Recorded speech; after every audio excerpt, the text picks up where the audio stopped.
What's good, YouTube? Carfax King here. So I wanted to bring you guys another Digimon deck crawl. This is going to be my undefeated 4-0 for first place at my locals last Wednesday Cherubimon deck, or the Cherubi Purple Hybrid deck. Really, really fun deck. It's still to me a bit incomplete just because I just didn't have, like, I guess, all the cards I wanted to have, and I really didn't really get to play test too much. I've been focused on some other decks this format, but I played about 2 or 3 practice games with it before the tournament, and then as I went through the tournament, I started learning more. But it has a lot of similar plays and ideologies akin to other purple decks that I have played, so there was a familiarity there. It wasn't like I was going in completely blind to like a lot of the abilities, combos, and things I should look out for. But yeah, I'll get into the matchups after the deck profile here, but let's go ahead and get through that. So I didn't have all the eggs, okay? Didn't have all the eggs I wanted. I 2 Upa and 3 Coromon, right? It's 2 Upa, 3 Coromon. Obviously, I would probably want to play more Upamons, but I'm not the yellow player in the house, so I didn't have the Upamon eggs. I actually had to trade for 2 of these. So I played 3 Coromon, 2 Upa. Definitely would probably play 4 Upamons, but the Coromon actually came in handy because I had 3 security and my opponent had a 1k Flamemon. They played off of the Ancient Greymon dying, so I was able to swing with like a Cubemon, I think it was, into security, use the Coromon to reduce it by 1k to 0 to destroy it. So it came in handy that way. Otherwise, it was just there. Didn't really do too much. The Upamon draw probably would have been a little bit better for me. 4 copies of Lord Bokomon. I usually wanted to play him at 3, but for this deck, I wanted to play him at 4. A lot of what it was because when I recognized the red matchup, I realized how strong Kari is in the red matchup, and so I wanted to use this card to find the pieces to help me counteract those types of matchups. Your tamer selection. Just something I'm discovering with this format is that, especially with this deck, certain tamers are just better to do it. So rather than like grab the Koichi for the drop draw, grabbing the Kari and trying to fill your back row up with Kari can help in certain matchups and things like that. But yeah, and also seeing your pieces too. I obviously played the yellow package and playing yellow eggs, so I played four Bushi Agumon, 1 Cutemon, 2 Salamon, and double Lucamon. So the 4 Bushi, you could play the extra Cutemon, but Cutemon really didn't come up too much. It would have helped if I had it on the field for some time, but Cubemon didn't come up, too much. Now I could, obviously cut it for the Cubemon, but I wanted at least 7 targets, and I cut Lucamon for an extra Bushi because I wanted to have at least 7 targets to Digivolve on top of my yellow eggs. I didn't have another Cubemon on me, so I instead went with 4 Bushi. And the 4 Bushis to me was perfectly fine because this was just another target that I can hit out security, or I can put into the grave that can pop out with Cherubimon's ability. And I think I actually do like the 4 Bushi Agumon. It gives the deck that extra aggressiveness to where it was like, well, if I have if this was a Cubemon instead, I probably wouldn't have had as much aggression. So I do like the 4 Bushi Agumon. See, especially if 4 Tamers on the board, you can bring out 4 by popping your Cherubimon and going in that way. The double Salamon's good on death draw, but I like to 2 Lucamon the deck a lot. I love, Lucamon's one of my favorite cards as well, but I love the 2 Lucamon because that on-play recovery is just so good. Even if you have to hard play it from hand for 5 and you may end up passing turn, whatever it is, it definitely gives you that longevity and a very solid 10k body. And then obviously 2 copies of Gazimon to block memory. You guys know me. Whenever I play purple, I always make room for 2 Gazimon. Alright, and then let's go on to the level 4s. Level 4s are very simple.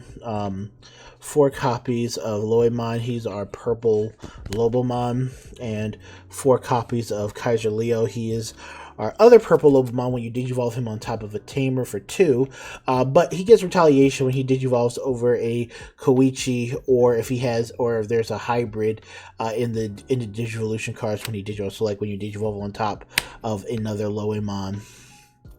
He'll have retaliation. Retaliation is good, just not when if you're trying to progress up a chain and go into Rebellion, but otherwise, it's nice.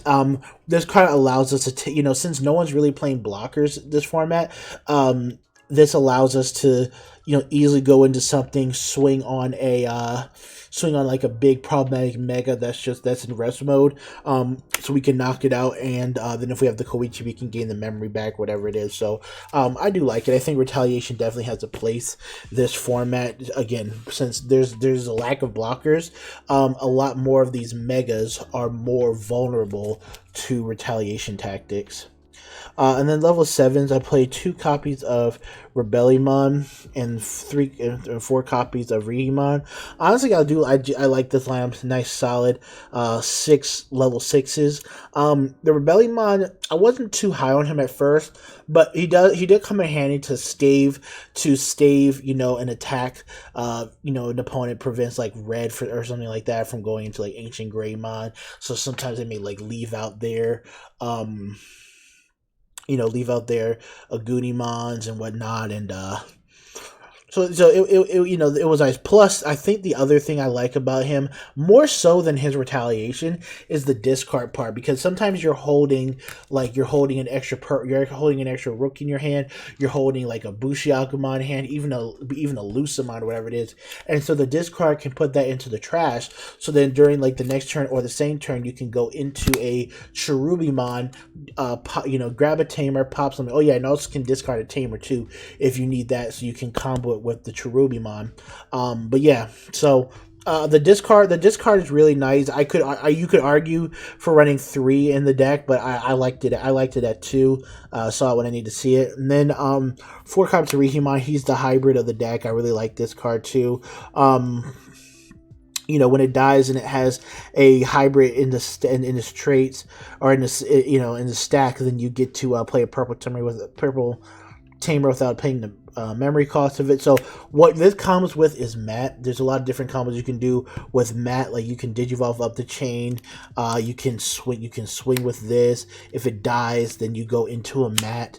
Then you can grab a Mat. Then Mat can grab you the Rigimon back or whatever you need back.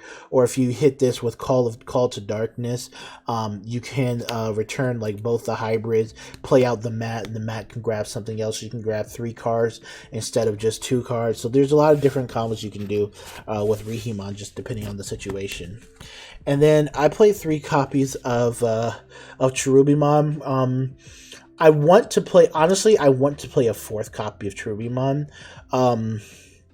Because I feel like this is a very important card to see. A lot of times I would hold this card in my hand when my opponent, doesn't really have anything on board, because I like to have him be a setup where my opponent's like leaving Bokumons out. If they're leaving Nemons, Bokumons, other 4 or less cards, being able to bring him out and get that board, get that central board clear to kind of reset their stuff, to me is pretty, it's pretty nice. So that's why I like him. And a lot of times with like these destruction methods, I kind of use this more as a reactionary piece and let my low end deal with the aggressive parts of hitting my opponent's security, and then I kept him the top end for more technical plays where it's like, okay, I'm gonna get rid of a board, or I want to get a nice Tamer setup. I drew into my Call to Darkness, which you can also add off of Mat, which is an important thing as well.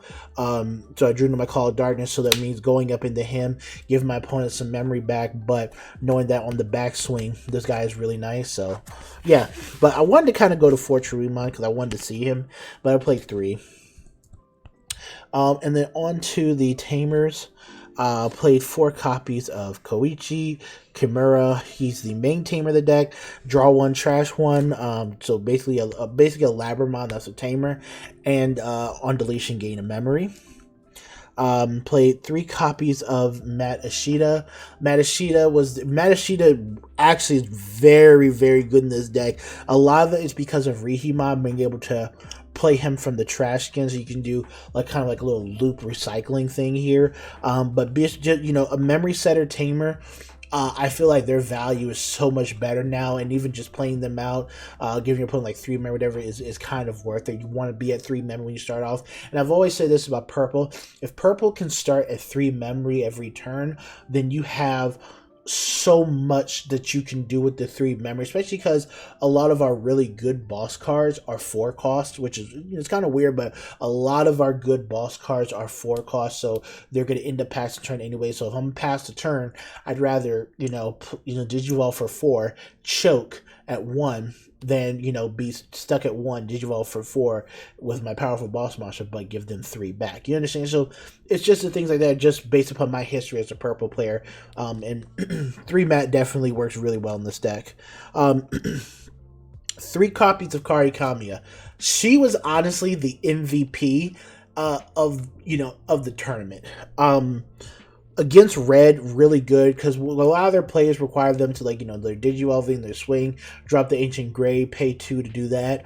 And sometimes they'll choke you at 1 with the Ancient Gray, or they'll put themselves to 0, or put themselves to 1. Having multiple cards on the board is just so helpful, because when they hit your security, instead of letting them keep their turn, or do the little, okay, it's your turn, end of turn, this gets deleted, then I can tap the Analog Boy to bring it back to my turn, things like that. This card can just sit here and really force a turn pass, especially if you have a Matashita. If this can force a turn pass to 1 or 2, and then Matashita, you're going to go to 3. It's just so good. But this just, doesn't let certain decks, they put themselves, close to the 0 memory mark, and then try to swing and have an extra follow-up, just for setup in the next turn. It just prevents them from making at least one move, which could be important in determining the outcome of the match. So Kari, definitely MVP. And I think, right,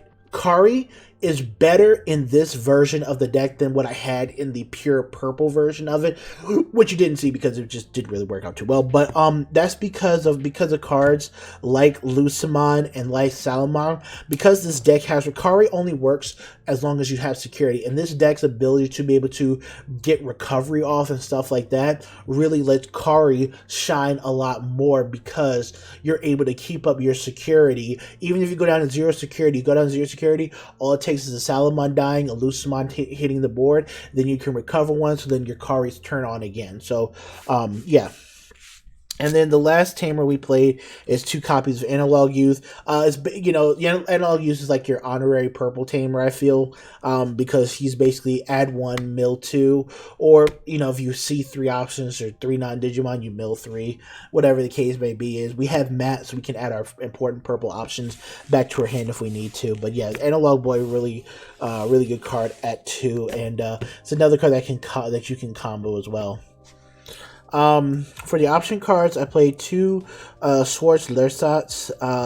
Really busted option card, but I didn't really need it today. This deck was really aggressive enough, and I think I used it once to clear off a Jet Sylphie, just because it was there. I know they could go into like a Dynasmon or Powerful Mega next turn, so I wanted to clear that card off and force them to use whatever memory I gave them to choose between rebuilding into another hybrid or resetting. And plus, this is a card you can continue to recycle with Matt as need be.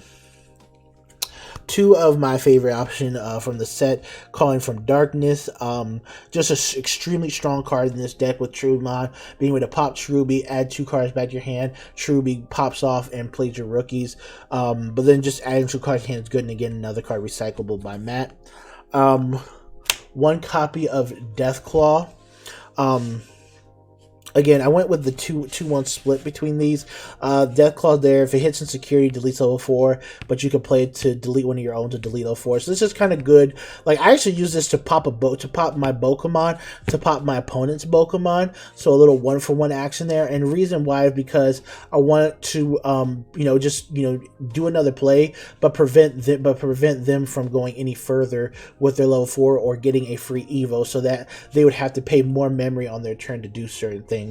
And then 1 copy of Blinding Ray, because we play the yellow eggs. This is Journey Live, so this is good. This is just a one of something where you're not going to really. Sometimes if you see insecurity, oh well. But when you draw into this card, you can say, I save this card for like extra in-game plays. Or a play I did was where I blinding raid, I went down to 3, I swung with Salamon died, recovered 1, and then, you know, I or use Call of Darkness, Salamon, because Salamon didn't die from security, pop that, recover 1, add the 2 cards. So Blinding Ray, the one of Blinding Ray, you know, kind of helped. If I was playing more of a yellow, I could play 2, but only played 1. But yeah, that's the deck profile, guys. I really hope you enjoyed it. As far as my matchups go, round 1, I played against the yellow-purple hybrid deck. It went 3 games because, you know, with Kazuchimon and all that, they have a lot of recovery, and so you know, it was just a tough time trying to just slog through like a lot of that recovery. But it basically came down to the wire, and he didn't have a hybrid to close out the game, and I had, you know, everything on my board set up, so I was able to win that. And then round 2, we played against Red Hybrid, and that was when Kari really shined, being able to really pass the turn every time. When I use my Pokemon, I made sure to search out the Karis and get the Karis to the board when I could, just so I could you know, prevent them from, you know, a lot of their choke strategies and extra setup and things like that. But I was able to take that 2-0 because, you know, I had some nice setup, and then the deck's comeback potential was really good. So even if they blew my security away, a lot of times the Ancient Greymon's going to die. So since the Ancient Greymon died, I was able to, you know, play out, you know, play some more controlling methods, save my Cherubimon to go up to pop the hybrid they play and things like that.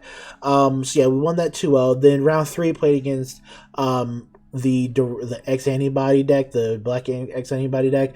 I was playing against Black Steve, and honestly, he bricked. Like game 1, he did 5 search cards, didn't find a single level 4. Then game 2, he bricked on his level 5 and or 6s. And sorry, and then they're doing construction. And then in the finals, we played against another yellow-purple hybrid deck, and I was able to take that 2-0 as well. Again, game 1 was a lot of back and forth, but being able to pop Cherubimon multiple times to get out like the Bushi spam was really, really, really nice. And then in game 2, my opponent didn't have such a great opening hand, and I just did what I could to keep up the aggression as much as possible, and you know, didn't really give them too much time to set up. And he also kind of bricked as well, but against that type of deck, I want to just keep pressuring their security and don't give them as much time to set up as possible. But that's the deck profile, guys. Hope you guys enjoyed it. I got a Lucemon deck that I'm, you know, practicing with, and I'm gonna see how we do with that. And I also got a tournament report I want to put out from the tournament, from the Lucemon Wintermat tournament I participated in. We didn't do so high. I changed up my Beelstar deck, but I wanted to talk to you guys about the difference between 2 cards. So stay tuned for that. But this is the Card Fight King, and we're out.